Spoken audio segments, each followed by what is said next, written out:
Those who don't learn their history are doomed to repeat it. Unless, of course, you didn't know you had a history. Regardless, sit down. It's time for some book learning.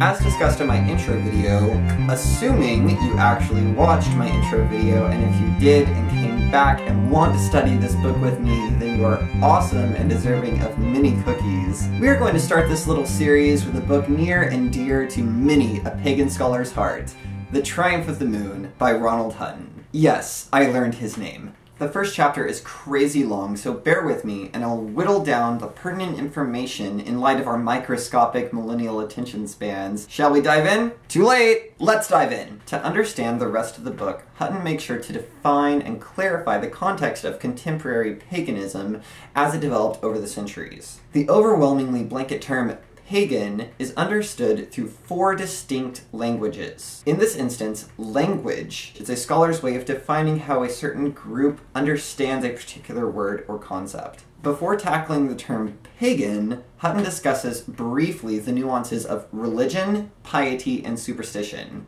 Like, crazy briefly. 1 page. So I don't even feel like going into whatever he had to say because he never says it again. So basically, as I mentioned, there are 4 languages through which paganism can be understood, all of these which can be readily recognizable today. The first language is pretty straightforward, and if we had to give it a name, everything must have a name. We might call it evangelism. That's right, merchants and missionaries. In the 1600s, when Britain was colonizing fucking everything, new colonies introduced British merchants to unheard of and foreign religions. The success of the monarchy's exploitation of indigenous cultures laid the groundwork for the age-old maxim of, where trade flourishes, the Christian God will follow. Missionaries would send letters and memoirs of the pagan ways of the various populations they encountered that they were sent to colonize, and that they were desperately trying to save from damnation. These letters inspired novelists to write harrowing tales of diabolical pagans. One prime example of this writing is R.M. Ballantyne. He wrote adventure novels for young boys depicting pagans as bloodthirsty, debauched, devil-worshipping cannibals. The ideas behind this language can still be observed today in the colorful words of the opinion piece pundit or the lovable backwoods Baptist. Pagans, witches, homosexuals, they're gonna burn in the fire. The second language was a reaction to the first language. In the 1700s, with the age of the Enlightenment drawing nigh, some turned to the shattered remnants of ancient Greece and Rome from which they could build their own philosophies. Believe it or not, it was actually cool to be smart. With thinkers popularizing the ancient Greeks and Romans, Hellenic Roman art and literature became rather in vogue. In such popular histories and works of fiction, a very large public was inoculated with the instinct that classical paganism had represented some of the lower rungs on the ascent to the true religion, and that it had left a treasury of images and ideas which could be enjoyed within limits, tightly defined and patrolled by Christian faith and morality. So, we have a Christian culture under the watchful eye of the Church of England which celebrates Greco-Roman architecture, statuary, and literature. What was their loophole? Those pagans. They were so smart with their books and their architecture.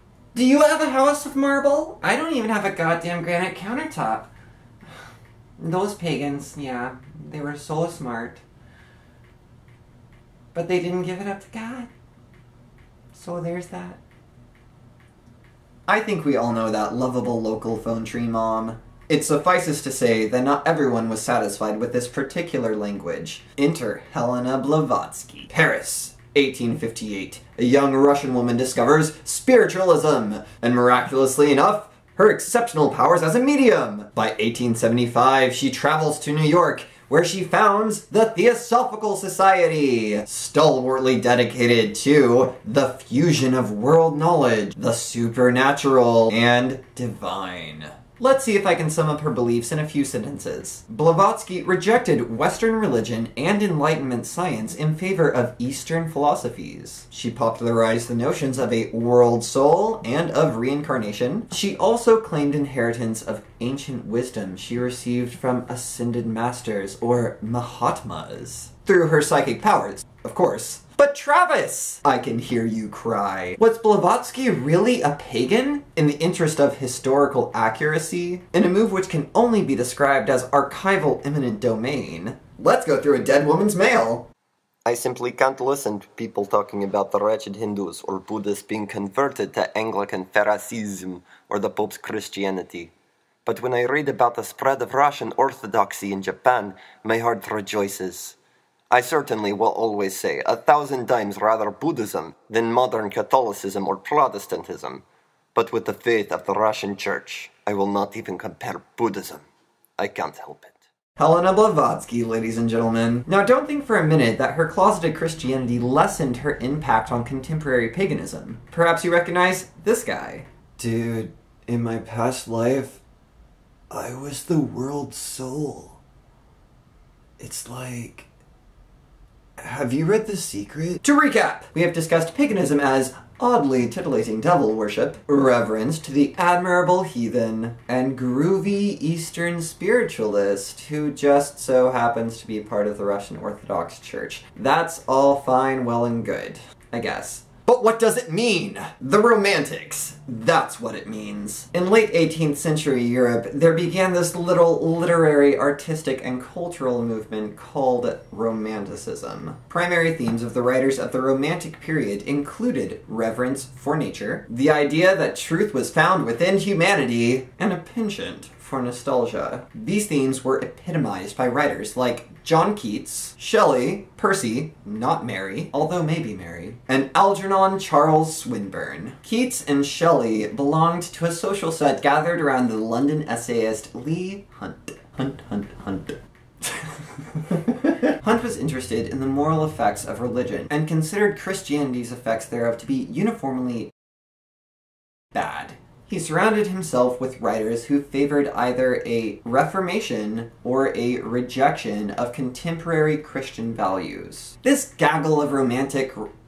No, it's not a gaggle. This bouquet of romantic writers then turned to their Greek literary heritage and developed themes around Greek mythology. In doing so, they simultaneously rejected the first and second languages. Remember? That's what we're talking about, right? Remember? Good. And made the third acceptably congruous with the Victorian sense and sensibilities. See what I did there? Because it's a romantic novel and I tied it, never mind. The poems and ballads of Swinburne exemplified the fourth language and influenced such recognizable pagan celebrities as Aleister Crowley, Dion Fortune, Gerald Gardner, you might have heard of them. It's not difficult to see how Swinburne was considered a pagan amongst romantics, as is evidenced in his 1866 poem, Hymn to Persephone. Wilt thou take all, Galilean? But these thou shalt not take, the laurel, the palms of the pain, the breasts of the nymphs in the brake, breasts more soft than a dove's, that tremble with tender breath, and all the wings of the loves, and all the joy before death. Thou hast conquered, O pale Galilean, the world has grown grey from thy breath. By the close of the 1800s, paganism, in the context of Victorian Puritanism, took on an air of counterculture and was understood as the antithesis to the religious adherence and social decorum of Victorian-era British society. Unfortunately, I needed to cough. All good things must come to an end, and ain't nothing in history that kills a good party like a war. At the onset of the First World War, societal consensus favored sober modernity and gritty industrialism, and left the Romantics to linger forlorn amidst various forgotten programs in English graduate schools. But not all was lost! Poets and writers began to focus not so much on Hellenic Romantic philosophy, but rather on the instinctive mystery of nature. Mind you, this was all a rather English phenomenon, a rather British sentiment regarding the contemporary understanding of paganism. Antiquated German literature, disregarding the Romantic works of exception to the rule such as Johann Wolfgang von Goethe and Friedrich Schiller, was concerned primarily with either medieval Christianity or secular heroism. The French, with their love of political revolt and, dare I say, l'outrage. I have to soothe my throat from the smoke. directed their counterculturalism more towards, as Hutton says, outright blasphemy and flirtation with satanic imagery. And that's it! That is the first chapter. Are you glad you made it this far? I knew you would be. You know, now you know like 4 languages. It's like you're a set of bilingual twins, and if you are a set of bilingual twins, like, message me, because that's hot. Holy crap, that was a long chapter with a lot of pretty words in it. I hope you learned something, because not only did I read the chapter for you and make this video, I have to go read the next chapter, so the least you could do is subscribe or share this on Facebook.